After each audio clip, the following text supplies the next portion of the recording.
And one man who will be in the middle of it is California Democratic Congressman John Garamendi. He serves on the Transportation Committee. And Congressman, it's great to see you. I appreciate your coming back. I keep hearing that this is going to be controversial, that this is not 2007 following the Minnesota bridge collapse. Is that true?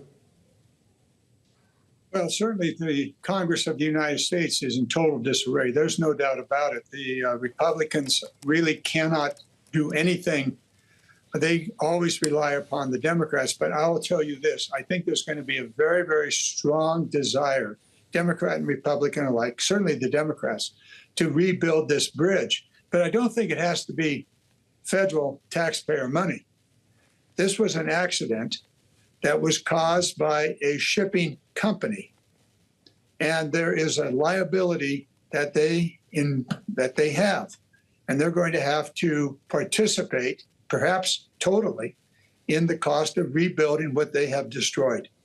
And so that let's first go to the insurance side of it, and then we'll see what's left over. With regard to the timing, it could take forever to get it built. But on the other hand, we can build quickly if there is a necessity to do so, and there is certainly a necessity here.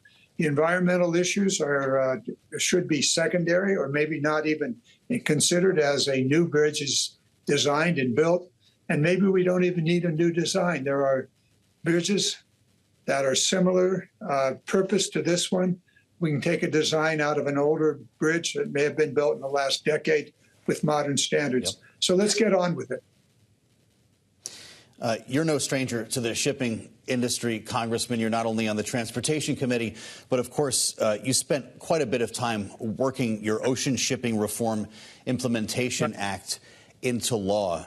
Does further reform follow this accident? Is this a matter of additional regulations or simply holding this shipper accountable? Well, let's figure out what actually was the cause of all this. Clearly, this accident was caused by this ship, by Maersk, who either owns the ship or has chartered the ship, and the ship owner. Yeah. So let's get that question first. With regard to additional regulations or requirements, perhaps so. But we don't know the answer to that question until we know what was the problem. Clearly, the ship seems to have, well, I'm not going to speculate. Let's figure out what the problem was, and then we'll decide about additional regulations. The Coast Guard is certainly first up in order. MARAD and other organizations will also have to chime in, including possibly the Congress of the United States. One thing that's been determined today by the Transportation Secretary, Congressman, is that this bridge was not designed to withstand the impact of a 200 million pound cargo ship. This was not an infrastructure failure. This bridge was up to code. Do all bridges now need to be made at additional cost to withstand a ship strike like this, even if it's one that comes from operator error? Well, let me start with responsibility here. The responsibility for this accident, the collapse of this, was the shipping company, the owner of the ship and the charterer of the ship. They have insurance. This may be a question right there. Do they have adequate insurance? Well, as a former insurance commissioner, that's the starting point for this entire discussion. The taxpayers come in secondarily here, but really the first responsibility is the insurance company, probably Lloyd's of London, that holds the insurance policy, and then the company and the owner of the ship also. That's the first thing. Should there be better protection for these structures?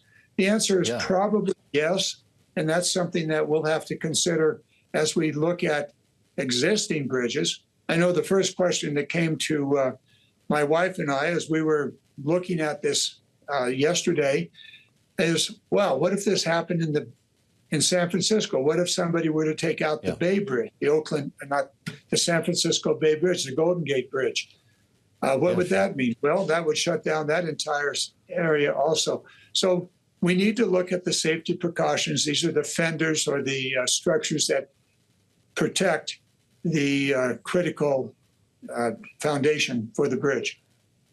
Is that something that your Transportation Committee will work on, Congressman? I suspect that would require legislation to implement regulations like that, would your Republican colleagues sign on to additional regulations? I would hope so. I think what we're looking at here is the use of the infrastructure money. We have two bridge programs in the Infrastructure and Jobs Act. One bridge program is an ongoing program, about $400 to $600 million a year, grant programs around the nation for all the bridges in the nation. Then there is the mega bridge program for very, very large projects. Perhaps this is one. I know that there are a couple of others around the nation.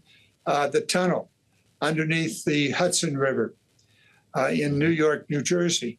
That's a mega project specifically done, not a bridge, but a mega project. There are a couple of other mega bridge projects that have already been allocated. It may be that the additional money beyond insurance necessary for this project could come from the mega bridge or from the normal bridge grant program. And that's where you might see the owners of bridges, for example, the Golden Gate Bridge Authority in California, may want to seek some additional money from the federal government, as well as their own money, to build a better fender around the critical foundations. Right. Can we just be clear, Congressman, we're out of time, but can you tell our viewers and listeners that the Golden Gate Bridge could withstand a strike from a ship like that or could not? I don't know, but I'm absolutely certain that the Golden Gate Bridge Authority is asking themselves that question. And I would suspect that every other bridge owner is similarly asking a question just like that.